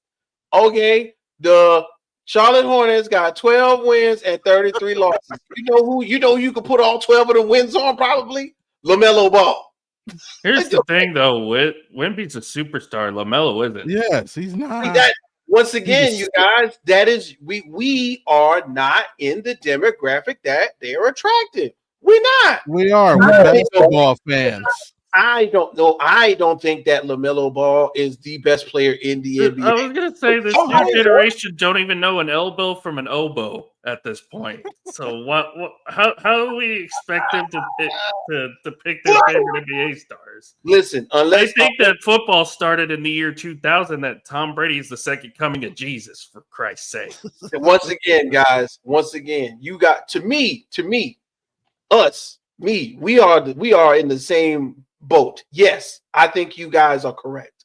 But the people who control the voting, when they say get on your phone, when you watch NBA on TNT and they say get on your phone and vote for your favorite player, and you vote and then it doesn't count. It did count. You just got outvoted. How do you get outvoted and you know what do you mean? You don't, because you don't know how the voting works. Because the coaches and writers are smart. Fans. It's 50% fans, 25% media, 25% coaches. The coaches and the media got his ass out of there. Yeah. He wasn't even in the top 10 in coaches voting. I don't care. I don't think that's fair. Then they should change that. They should change. What? They took it's an accumulation of the 3, and he got him out of there. They should change it. Trae Young ain't playing. LaMelo Ball ain't playing. Yes, because winning matters. Winning matters. It does. I'm not saying that winning doesn't matter. Yes, you are. If you let this dude in the game, my argument is not that winning does not matter. My argument is that the vote of fans doesn't matter, because right now in real life, you know what I'm saying? Somehow, some way, LaMelo Ball should be playing in this game. That's it. Should be playing in this game. Should be. He's not a starter, and the coach has already told you, he doesn't deserve I don't want him to start. I think he should be on the bench. But they told you. They told you basically when they voted that he wasn't. Yeah, I can't rock with that, cuz. I'm sorry. What do you mean? Executive told you. No, he's not that. I can't, man. But my point is, they want viewers. They want eyes on the product. We gotta let it rock, man. Let the young man get up in there. Let him get in there.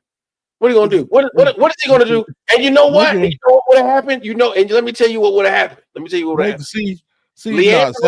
is. You that guy.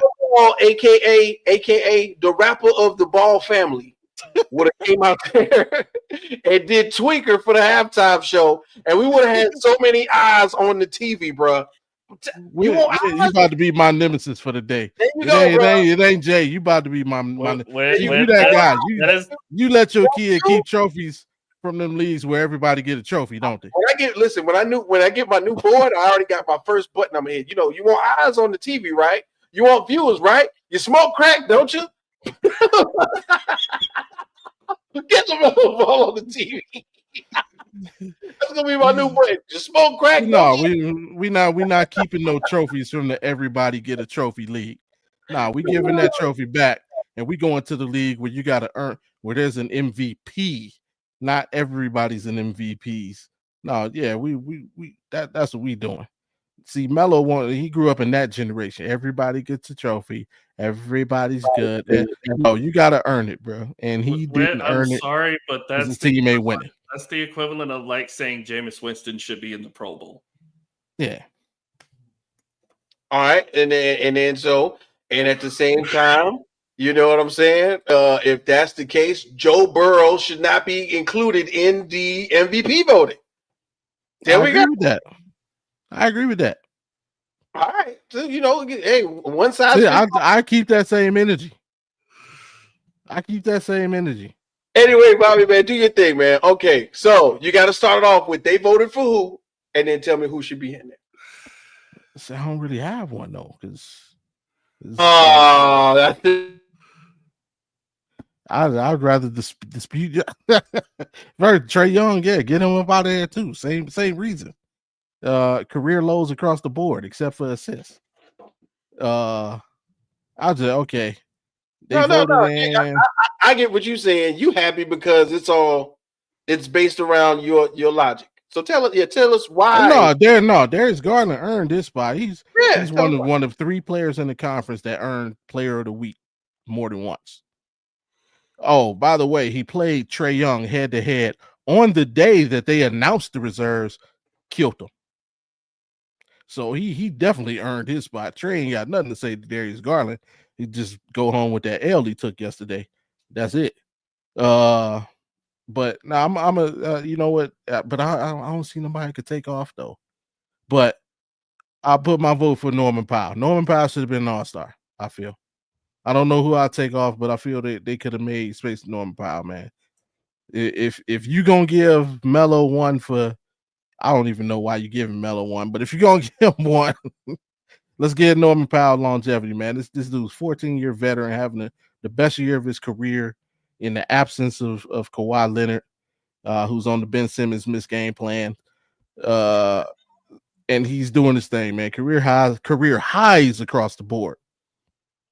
Career highs, not lows, career highs across the board. He should have been an all-star. But we still got time for somebody to not want to go, or so, hopefully they give him a look. Yeah, they'll slide Sabonis in there or something like that. Norman Powell, man. Norman Powell's Sabonis same thing. They'll slide Sabonis or somebody in there. Ain't no Sabonis, man. Get him out of here too. Sabonis is balling, man. Can't lie. AP, you got to say it now. So you got 2 Thunder players. So if you want to do the opposite, tell me why these 2 Thunder players made it, or tell me who should be on there. But if you do it, you got to start it off. They voted for who? I mean, they voted for who? I was gonna say I would like to make a case for Jalen Green, if only for the fact that I would love to see Jalen Green and Cade Cunningham square off in the All-Star game. Wow, and they might actually play serious. I like that. I would find that entertaining. And I do feel like Jalen Green has somewhat earned it this year, because you are the second best team in the West. And if I get it. You already have 1 Rocket player on there. Why can't we have 2? Why can't we have two Houston Rockets on there? They're the second best team in the West. Why can't John Morant be on there? They're the 3rd best team in the West. I get it. It's because John's been hurt. But no, he's hurt right now. Yeah, he's hurt right now. Yeah, I get that. But why can't we have Jalen Green? Why can't we have Jalen Green? I would take Jalen Green. I'm not totally opposed to that. I'm not either, man. If I had to pick between him and Şengün, I would have picked Şengün, though.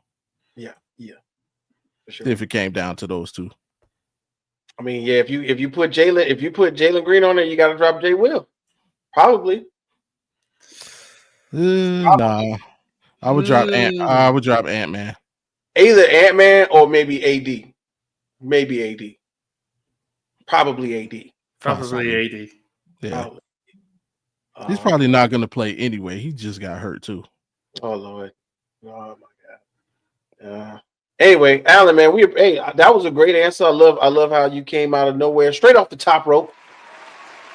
Shouts out to you on the mat. Be sure to tune in tomorrow to Alan and my guy Sam. I gotta ask Sam if his wife can make. Doesn't Sam's wife make curtains or something? I want his wife to make me some curtains, man. I'm gonna pay for curtains. That was so random. She do curtains or something. I swear he told us that one time. Anyway, so Alan, man, you know what I'm saying? We're getting close to the close of the show. Tell us what you're expecting tomorrow from your show on the mat after the Royal Rumble.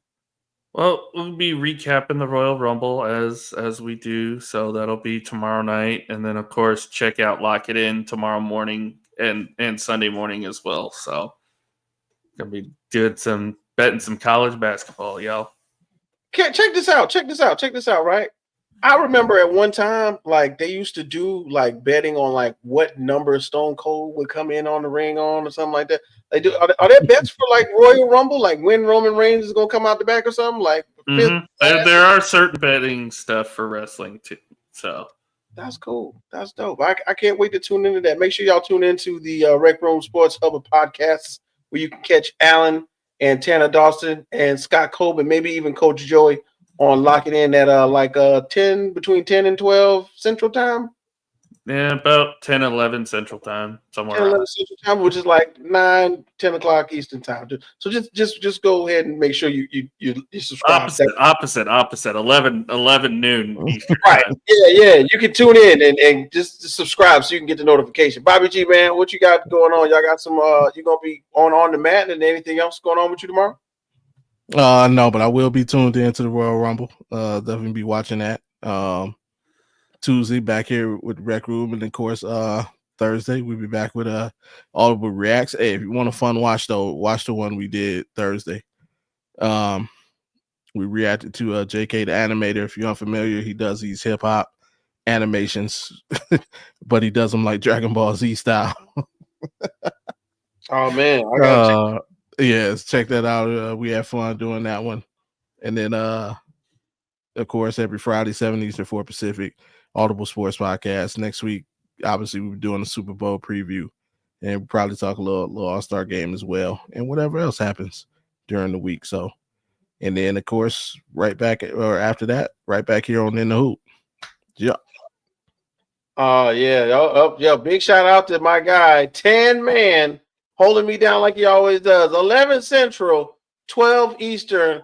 Lock it in. That's right. We got to make sure I ain't got the sound effects for you, Tanner. So I'm gonna hit another button. I'm gonna do. What can I hit? There you go. That's not necessarily locking. That's more like a slap or something. We got like gunshots. Who is it? Oh. Yeah, we locking it in with sound effects, ladies and gentlemen. I can't wait. To like get my new soundboard. I'm gonna put you smoke crack, don't you? Yeah, that's just. That's gonna be. You ain't got the answer, Sway. Yep, that's gonna be another one, dog. But yo, make sure you check us out, man. It's the Rec Room Sports in the Hoop Show with your boy K, which was #1 draft kick. Thank you, Bobby G, for being in the building straight after the Audible podcast, and thank you, Alan, for once again holding me down. Straight after On the Mat, we're gonna be back next Friday with more basketball news. We're getting closer to the All-Star games. We're gonna see what type of format they really running, who's gonna be on what squads. I can't wait to kind of get that together so we can see exactly what's going to be happening, because I am still some way confused. I don't know who's going to be in the dunk contest. Why are we having random guys in the dunk contest still at this point? I don't know, but the 3-point shooting contest, we might as well put everybody in that joint because they shooting threes everywhere on every team in the NBA. But we're going to be doing that Tuesday. We're going to be back Rec Room. Oh yes, don't forget Tuesday night 9:30. So we're gonna be me, Bobby, Averill, Allen, Tanner gonna be locking it in on Saturday and Sunday. So I can't wait. And other than that, man, we had a great show. If we get to the top of that second hour, so we might as well hit the button. Y'all ready to go? Hey, we out. I love it. You guys are so great. Peace.